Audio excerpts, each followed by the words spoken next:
شہداء کی یادگاروں کو مسمار کرتے ہیں. آپ کا سوشل میڈیا ایک منظم کیمپین چلاتا ہے قومی سلامتی کے اداروں کے حوالے سے, اس ملک کی افواج کے حوالے سے, اور آپ اس ملک کے امن کے لیے ایک خطرہ پیدا کرتے ہیں, اس ملک کی سلامتی کے لیے خطرہ پیدا کرتے ہیں. جب آپ کا دل کرتا ہے آپ IMF کو خط لکھ دیتے ہیں اور ملک کو ڈیفالٹ کرنے کی کوشش کرتے ہیں. جب آپ کا دل کرتا ہے آپ سائفر لہراتے ہیں اور ملک کی فورن پالیسی کو خراب کرنے کی کوشش کرتے ہیں اور ملک کے تعلقات دوسرے ممالک کے ساتھ ان کو خراب کرنے کی کوشش کرتے ہیں اور جھوٹا بیانیاں گھڑتے ہیں. اور آپ کی پوری دنیا نے وہ آواز سنی جب آپ نے یہ کہا کہ ہم نے اس کے ساتھ کھیلنا ہے, اس کے ساتھ کھلواڑ کرنا ہے, سائفر کے ساتھ اس کو سیاسی مقاصد کے لیے استعمال کرنا ہے. تو آج آپ جو مطالبہ رکھ رہے ہیں کہ پہلے چھوڑوں گا نہیں اب پلیز مجھ سے بات کر لو, تو اس سے ثابت یہ ہوا کہ جب ادارہ نیوٹرل ہوا تو اس کے بعد اب آپ اپنی حمایت مانگ رہے ہیں اور کہہ رہے ہیں کہ میری حمایت کی جائے. جب نیوٹرلٹی کا اعلان کیا گیا تھا تب آپ نے طرح طرح کی باتیں کی تھی کہ نیوٹرل تو فلاں ہوتا ہے, اور آپ کے جرائم کی فہرست اتنی لمبی ہے کہ وہ ختم ہونے کا نام نہیں لیتی. کور کمانڈر ہاؤس کے باہر آپ کی تینوں بہنیں موجود تھیں, فوٹیج موجود ہے. آپ سی سی ٹی وی کی بات کرتے, سی سی ٹی وی میں سب کچھ آیا ہے کہ آپ کا بھانجا باہر کھڑا تھا, آپ کی بہنیں باہر کھڑی تھی, آپ کے پارٹی کے رہنما کھڑے تھے. آپ کی پارٹی نے باقاعدہ طور پہ ایک اجلاس کیا جس میں شفقت محمود صاحب نے اور شمسام بخاری صاحب نے اختلاف رائے کیا کہ ہم نے کور کمانڈر ہاؤس نہیں جانا, ہم نے فوجی تنصیبات پہ حملے نہیں کرنے, ہم نے چاگی کا پہاڑ نہیں جلانا, ہم نے کیپٹن کرنل شیر خان کے مجسمے کو مسمار نہیں کرنا, ہم نے شہداء کی یادگاروں کے ساتھ بے حرمتی نہیں کرنی. مگر آپ کی پارٹی کے لوگ یہ کہتے رہے کہ خان نہیں تو پاکستان نہیں, اپنے اپنے اہداف پر پہنچو, حملہ کرو, جلاؤ گراؤ کرو. اور یہ سیاست میں آپ کا وتیرہ رہا ہے. وہ پی ٹی وی کا حملہ ہو, وہ ایس ایس پی عصمت اللہ جنیجو پر آپ نے حملہ کیا, آپ نے آگ لگائی, قبریں کھودی, اسی پارلیمنٹ کے گیٹ کو توڑا. تو آج جو آپ کہہ رہے ہیں کہ نمائندہ مقرر کیا جائے آپ سے بات چیت کرنے کے لیے, آپ کی سمجھ نہیں آتی ہے کہ کبھی گریبان پکڑ لیتے کبھی پیر پکڑ لیتے, یہ یکدم سفر کیسے طے ہوتا ہے.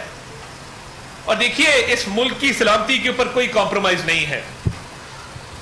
آپ اس ملک کے لیے ایک سیکیورٹی رسک ہیں, اور آپ کی جو ماضی میں آپ نے جو معاملات کیے وہ فورن پالیسی کے معاملات ہوں, وہ 9 مئی کے حملے ہوں, وہ سائفر ہو, وہ IMF کو خط لکھنا ہو, وہ یہ کہنا ہو کہ خدا نہ خواستہ یہ ملک نہیں رہے گا اگر میں اقتدار میں نہ رہا, آپ کے لوگوں کا یہ کہنا خان نہیں تو پاکستان نہیں.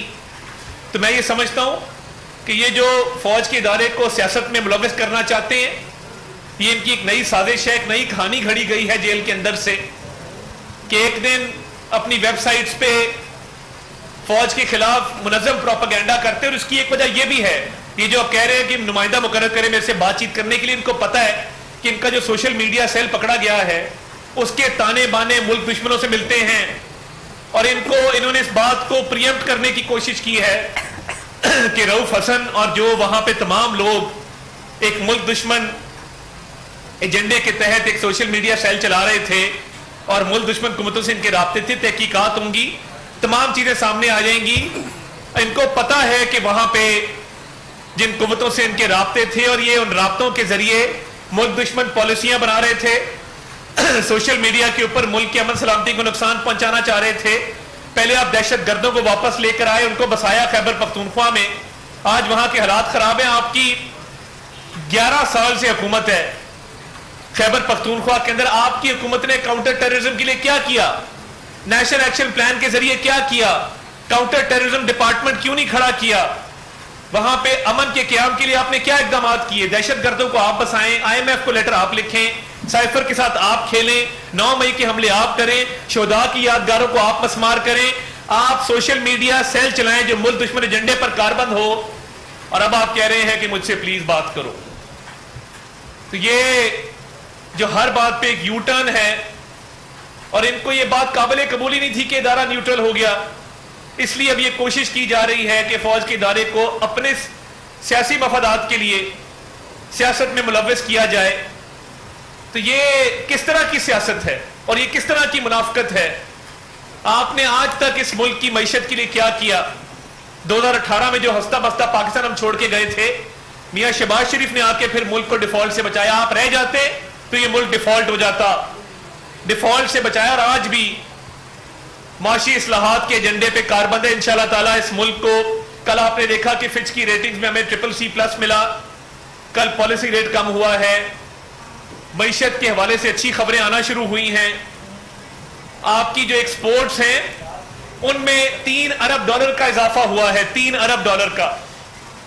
تو یہ تمام تر اشاریے جو ہیں یہ بتا رہے ہیں کہ معیشت میں بہتری آ رہی ہے اور حالات بہتری کی طرف جا رہے ہیں. یہ دیکھتے ہوئے اور اپنے ملک دشمن ایجنڈے کو دیکھتے ہوئے کہا جا رہا ہے کہ مجھ سے پلیز بات کر لو.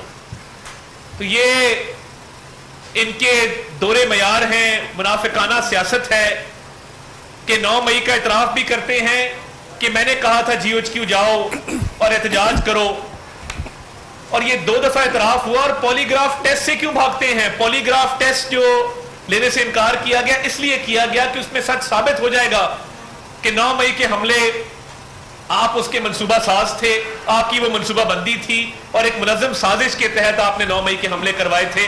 اس میں کوئی شک و شبہ نہیں ہے. آپ کے پارٹی کے لوگ دیکھے جا سکتے ہیں، آپ کے خاندان کے افراد دیکھے جا سکتے ہیں، آپ کی پوری پارٹی کی پلاننگ دیکھی جا سکتی ہے، اور اس پلاننگ کے پیچھے آپ کی ذہنیت تھی جو آپ نے ملکی قومی سلامتی کے اداروں کے خلاف زہر سازی کی.